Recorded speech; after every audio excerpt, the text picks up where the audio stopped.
Good morning. How are you? It is so great to be with you here today. I am thankful for your invitation. I've gotten to know your pastor, Patrick, and he came down and joined us at the Transformation Center just to kind of check us out, and I guess we passed the test, Patrick. We got the invite to come, and I'm just thankful to be here. I'm joined again by my wife, Carol, and then my daughter, Mallory Zimmerman. This is going to be driving me crazy. My daughter, Mallory, is here as well. And Mallory works with us part-time. She's our director of operations. And so if you have questions today, she's the one you want to talk to.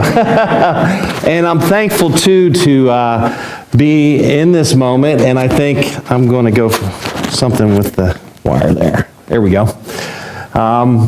I'm thankful to be here today, too, and part of the connection that was revealed earlier was that the Paynes over here, Leslie, where are you? Oh, there you are, and Richard is over there, have been friends for a lot of years. Leslie and my wife, Carol, were roommates in college, and so they have shared a long time journey together, and I got to know Leslie through Carol back in those days, and we've had some great experiences through the years, and they planned it with you guys, and that's how we all got connected. And even to see Miss Basil today, Leslie's mom, and her birthday today, which is awesome. So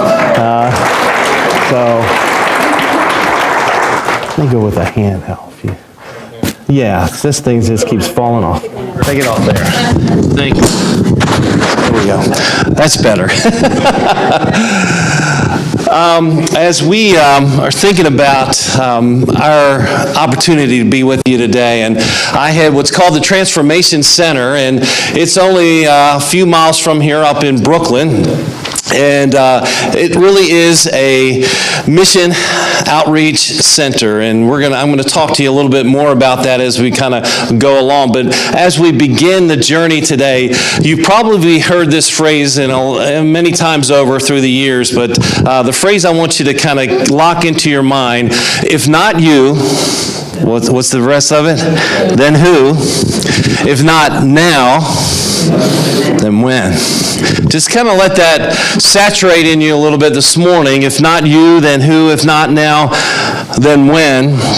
Because as a mission outreach center, and the thing that we really give our focus to is built upon a statement that God gives us in the book of Isaiah. Back when I was trying to discover the purpose of what God wanted to do through the Transformation Center and how He wanted to go about ministry in a community in our city in Baltimore called Brooklyn, what is it, God, that you want us to do? And it really came in the context of a passage out of Isaiah chapter 58. If you were to look through the context of that passage, you would see in that passage a descriptive of God talking about a fast. And there was a fast that would be a traditional fast, and God was like, I'm not impressed with that kind of fast. Let me just tell you the kind of fast that I'm impressed with. And it picks up in verse 6, and I want to read that to you this morning. It says this: "Is this not the fast that I choose?" And here it is: "To loose the bonds of wickedness, to undo the straps of the yoke, to let the oppressed go free, and to break every yoke. Is it not to share your bread with the hungry and bring the homeless poor into your house? When you see the naked, to cover him, and not to hide yourself from your own flesh? Then shall your light break forth like the dawn, and your healing shall spring up speedily. Your righteousness shall go before you, and the glory of the Lord shall be your rear guard. Then you shall call, and the Lord will answer, and shall cry, and He will say, Here I am. If you take away the yoke from your midst, the pointing of the finger and speaking wickedness, if you pour yourself out for the hungry and satisfy the desires of the afflicted, then shall your light rise in the darkness, and your gloom be as the noonday. And the Lord will guide you continually and satisfy your desire in scorched places and make your bones strong, and you shall be like a watered garden, like a spring of water whose waters do not fail. And that led to the verse 12, which is the following verse. And here's how God spoke to us. He said, "And your ancient ruins shall be rebuilt. You shall raise up the foundations of many generations. You shall be called the repairer of the breach and the restorer of the streets to dwell in." And God has given us a call to get on the streets inside of our city and to really be that repairer of the breach, the broken lives and the broken walls and the generational things that have happened through all the decades. And for us, we have stumbled into a ministry that I believe is just the very heart of God. And when we describe what we do, it's all about that word transformation. We believe that God has planted in our city to be a vehicle, a vessel of His transformation. Our battle cry, if you're around us very much, is this: transformation is possible. Transformation is possible because when we're in certain situations in the places that we serve inside the city, there's a lot of people who don't believe transformation is possible. There's a lot of lives that are broken, and a lot of lives that are in places that they seem to be overwhelmed and can't see beyond today. And our battle cry and our message to them is, listen, things can change. Your life can change. You can be transformed. And so we look at those big five giants inside of a community like Brooklyn, and we say, God, show us what you want to go after. And obviously, He pointed us to the issues of poverty, the issues of addiction, the issues of poor education, unemployment, and social justice, just to name a few. And in a place like Brooklyn, inside of our city, it is rampant. Let me just remind you this morning, you're local enough to know and to experience some of these statistics, and it's not just a Baltimore thing, but let me give you some specifics to our city. When it comes to poverty, we're living at a 24% poverty rate, and here's the deal: one out of every 4 kids in our area deal with some level of food insecurity, but specifically in Brooklyn, right across the street from us, is the elementary and middle school, and they're over 90% food insecure. 700 kids right across the street. When we talk about addiction in our city, it's rampant. You know that. Heroin, we're the heroin capital. Currently, over 70,000 people addicted to heroin alone. Education, in a poverty situation, it says that kids in poverty are 7 times more likely to drop out of school. Unemployment, we not only deal with just straight out unemployment, but we also deal with a lot of folks that are underemployed and a huge percentage that are unemployable. When we see our city, we see also a city that's been touted this past February by USA Today as the most dangerous city in the country. Baltimore, the population is 615,000 plus, and we had more homicides, check this out, than Philadelphia, Los Angeles, and New York. We believe that the only hope is for lives to be transformed by Jesus Christ. Jesus is the one who said this when He began His ministry. Listen to these words out of Luke 4. He says, "The Spirit of the Lord is upon me, because He has anointed me to proclaim good news to the poor. He has sent me to proclaim liberty to the captives and recovering of sight to the blind, to set at liberty those who are oppressed, and to proclaim to them the year of the Lord's favor. We see ourselves as obviously vehicles of Jesus. And we see ourselves as vessels of Him to really wrap holistically around lives, to try to meet needs that we see that are obvious to us, so that we can ultimately get them to their greatest hope, their greatest level of transformation, and that's Jesus. You see, we believe solidly that God has a dream for every person. One of my favorite passages is Psalm 139, and in verse 16 it talks about the fact that while we were in our mother's womb, God planned out our days before there was one of them. And we have the joy often to tell people that we're ministering to that God has a dream in their life. And that dream hasn't changed. Because of your circumstances, you may not feel connected to that dream. Because of a lack of relationship with Christ, you may not feel connected to that dream. But in spite of all that, God has a dream for your life.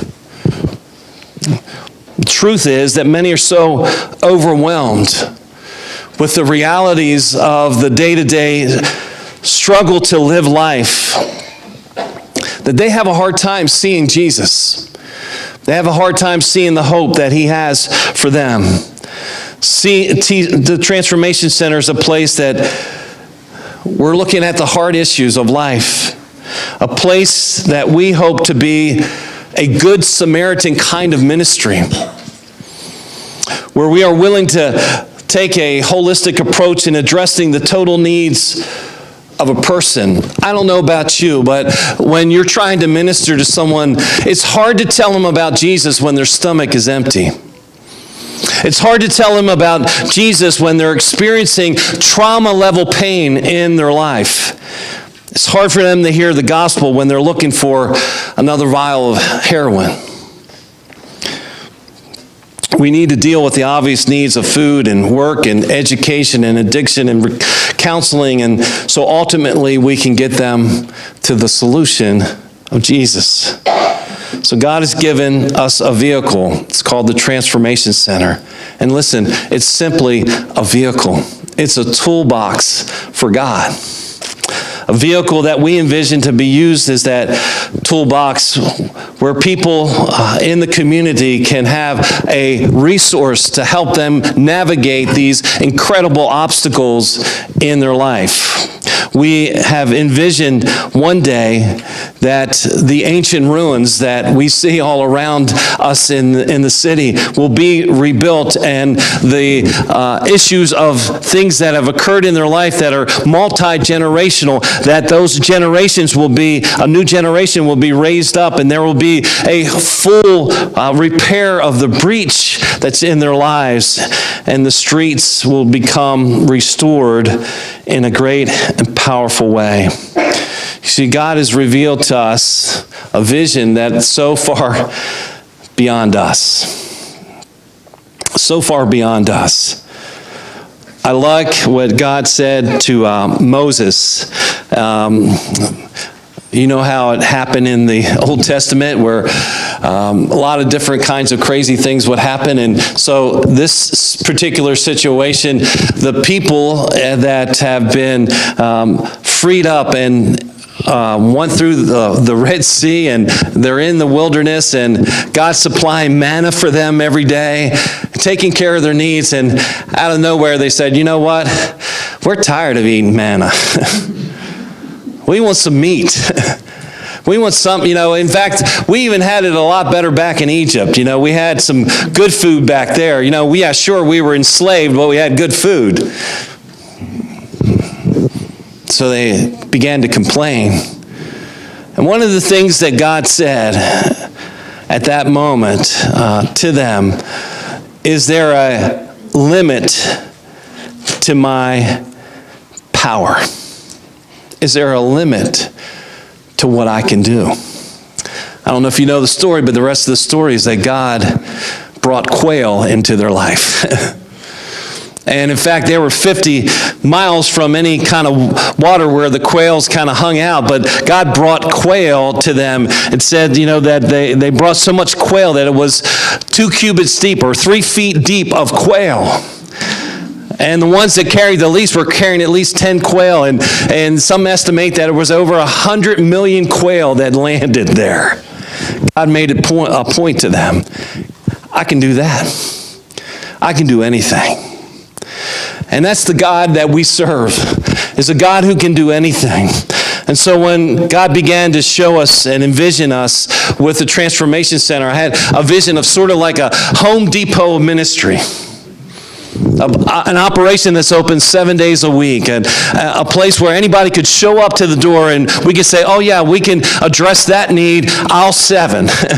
Midway down, there's somebody there who's going to help you.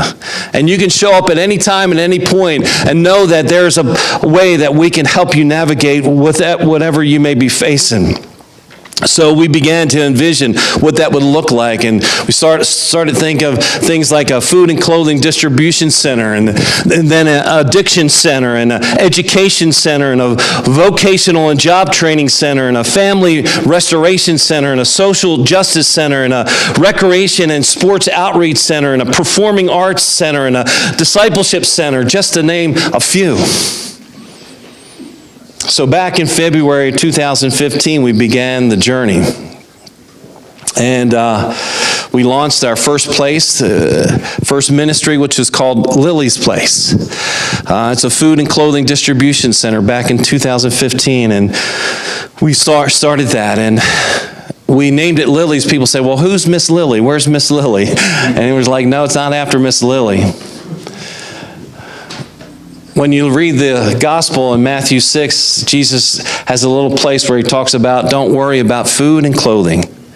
One of the analogies that he gives is consider the lilies of the field, how God takes care of them and clothes them, and if he can do that, he can take care of you. And so now we, for years, have been seeing over 100 families every Saturday that come through to the Transformation Center. They leave with 3 to 5 days worth of food and clothing, and not only that, we sit down and individually meet with every single person that comes through those doors every week. Talk to them about their life. We talk to them about Christ. We talk to them about ways that we can pray for them, and then get them connected with resources they may need. We host them like that, and then they go down and experience the opportunity to get clothing and food, and we do it like a shopping experience. We have rooms that are set up like little stores, and they go in and experience that, and about 20 to 30 volunteers run that every Saturday, and we love that. In June of the next year, we launched a recovery ministry that would help address the issues of recovery. Then the next year, we launched a ministry we call Life Needs, where we have a full-time social work counselor that works there and offers free counseling, and she's trauma trained so that she can handle many of the situations that kind of show up. Last year, we launched a new ministry called the Transformation Works, where it's a job readiness program leading into opportunities to be able to get into some employment. We have each year annual events. Harvest of Hope is our big Thanksgiving event where we provide a full Thanksgiving dinner and turkey and pie. And this year we gave out over 450 meals to people. Even had a couple Ravens players there giving out food, which was awesome. For those of you who are Ravens fans.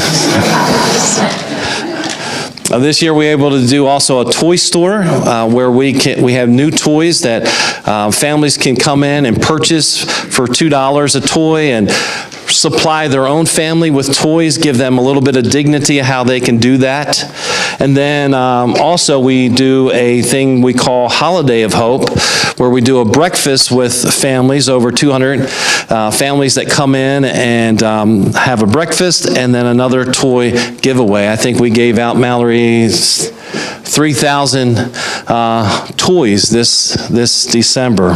we have a summer camp and summer activities, mission teams, and cool thing is that we're going to be launching, hopefully in 2020, a school. I'll talk about that more in a minute, called Hope Christian Academy. And then we're also adding after-school programs this February, and community recreation program this March, and then some small businesses. There's a lot of things I could talk to you about, but my time's limited, right, Patrick? Here's where I want to get to, just a little bit of our heart. I know most of what I want to convey is why we do what we do. And the real bottom line is this, because God has called us to do this. He has called us to serve Him. And I know in the series you're talking about serving, and today I just want to echo what I know Patrick's heart is for all of us, is that God has called us to serve Him in this capacity of the Transformation Center, but God has, guess what, called us all to do the work of ministry. And I love what I've seen already here in this church, and already fallen in love with your church, Patrick. And you know, it sounds like you guys are so engaged with the work of God. And you know, when you look at what it means to serve God, I'm always drawn to the story of the Good Samaritan. You know, basically the person came up to Jesus, said, well, you know, what is it that I need to do to be a follower of yours? And Jesus said, love God with all your heart, mind, soul, and strength, and love your neighbor as yourself. And then he had that infamous question, well, then who is my neighbor? And that's the question I think we all need to ask when it comes to serving God. God, who is my neighbor? Because you know the story, basically, you know, someone got robbed and left for dead, and a priest and a Levite passes them by, but this Good Samaritan comes along, ministers to him, picks him up, takes him into the local town, puts him up at the hotel, takes care of his needs, and actually even says, if he has more needs, I'm going to take care of those as well. And at the end of the story, Jesus said, well, who was the neighbor? And he was like, the one that took care of the person that was injured. He says, yeah, go and do likewise. And I think about all the injured people, broken people that exist in our world and in our cities, in our neighborhoods, in our community. Who is our neighbor?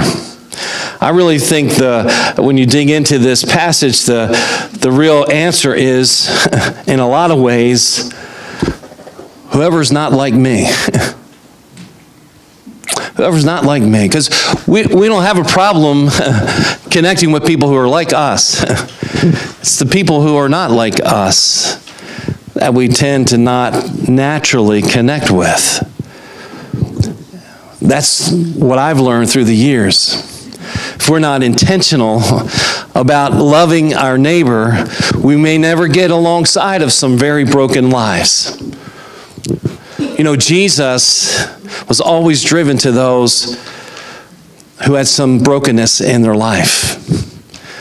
And I say this often, and I really mean this in my own experiences, that when it comes to the hard cases of life, people who are really struggling with addiction or poverty or things like that, when it works like this in our lives. We have this kind of self-protective system, and it's like this: if we don't really see it or experience it, we can almost live like it doesn't exist. We can sort of navigate ourselves around things like that. That's sort of what the priest and the Levite did, right? They circumnavigated around the situation that was obviously right before them. And when I think about a city like Baltimore, it's obviously right before us, and we can't circumnavigate around it. We've got to be like the Good Samaritan, like Jesus wants us to be, and get involved and get our hands dirty and be a vessel of Him. You know, so many times we think about the fact that, you know, well, I don't know if I feel qualified to do this. Let me just say something. God's not interested in our qualifications. He's interested in the call that he has on all of us. It's about the call. It's not about whether we're qualified. Because here's what God does. He will qualify the called. He doesn't look for the qualified in order to give the call. He gives the call, and then he'll do the qualifying. Today, my heart would just reach out to you and say, what is it that God's doing through your life? How is he using you and your resources to help his cause for the kingdom? My prayer is that you're fully engaged, and you might just well be there. But if not, my hope and my prayer is that you would ask God, am I loving the neighbor that you want me to love? Not my physical neighbor, but those who are not like me, that exist all around me, that need help and they need hope. I can tell you 1,000 stories of our volunteers at the Transformation Center and how they come and show up and do ministry with us, and they walk away so blessed, so blessed. And our people feel so loved, so cared for. The community that we serve can't say enough. In fact, just said yesterday, kind of interrupted our gathering and said, I just want to say thank you. Thank you. I'll tell you one story and then I'll finish up Patrick. He's like, amen, thank you. So I know I'm at the border here. One time we have a Beautiful Feet ministry that serves the homeless, and every other Monday we provide a full meal and haircuts and shower and new clothing for anywhere from 20 to 80 people on those Monday nights. And one night we were out a few years back in what's called Tent City. Went out to visit with them on their turf, and Tent City's right downtown Baltimore, and it's outside of a church where they allow them to sometimes to build these little tents, and they kind of encamp there. One night in the middle of the night, well, late in the night, we were there about 11 or 11:30 at night, and I always tell our volunteers, I said, look, we can't get it all done. And that's overwhelming because when we look at all these needs, you can't get it all done. But what you can do is make a difference in one person. So I always tell them the starfish story, right? Where, thousands of starfish wash up on the land, and there's a little kid throwing this one back in and then another one back in, and someone comes next to them and said, what are you doing? Because I'm throwing these starfish back in the water so they'll live. They said, don't you see the millions of starfish that are washed up? He says, yeah, I know. So why are you doing that? He picked up another one and said, because I'm going to make a difference in this one, and threw it back in. So I always tell them, just focus on your starfish. And so we went out that night, and we're ministering in that camp, and we're talking to some people, and I see a man outside the fence area just kind of pacing back and forth. And if you're in downtown Baltimore 11:30 at night, you want to pay attention to situations like that. So I had my eye peeled that way. I was with our leader and talking to this gentleman. And then this man decided to walk in. He's approaching us. Not sure what he's about to do, but he's approaching us. And he had a United States postal uniform on because the main post office is right next door to this area. And he said, I've been struggling out there to come in and tell you something. I'm like, oh, okay. He said, 2 years ago, I used to live in this encampment. And it was people like you who loved me that gave me hope. And that led to me getting my life together. And now I have a home. I'm back with my family. I have a good job. And he is, I want you to know what you do does make a difference. And we were overwhelmed by that. And literally this happened. I have a witness. He began to walk away. He turned back toward us. And he looked at me. And he said, I'm your starfish.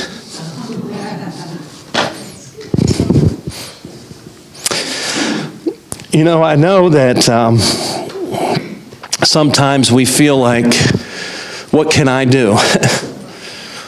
Whether it's here in the ways that you're ministering to this community, or if you want to link arms with us and do some ministry there up at the Transformation Center, wherever it is, you can make a difference. One life can change the world. And so my appeal to you at this end is this: will you be that one that God wants to use to come alongside of hurting and broken lives and make an impact? There's a song that was sung to Carol and I years ago in Texas from a good friend. His name is Al Denson, and he sang this song to us as we were about to leave Texas to come back to Baltimore. And this is what the words said: in a world full of broken dreams, where the truth is hard to find, for every promise that is kept, there are many left behind. Though it seems that no one cares, it still matters what you do, because there's a difference you can make. But the choice is up to you. So, will you be the one to answer to his call? Will you stand when those around you fall, to take his light into a darkened world?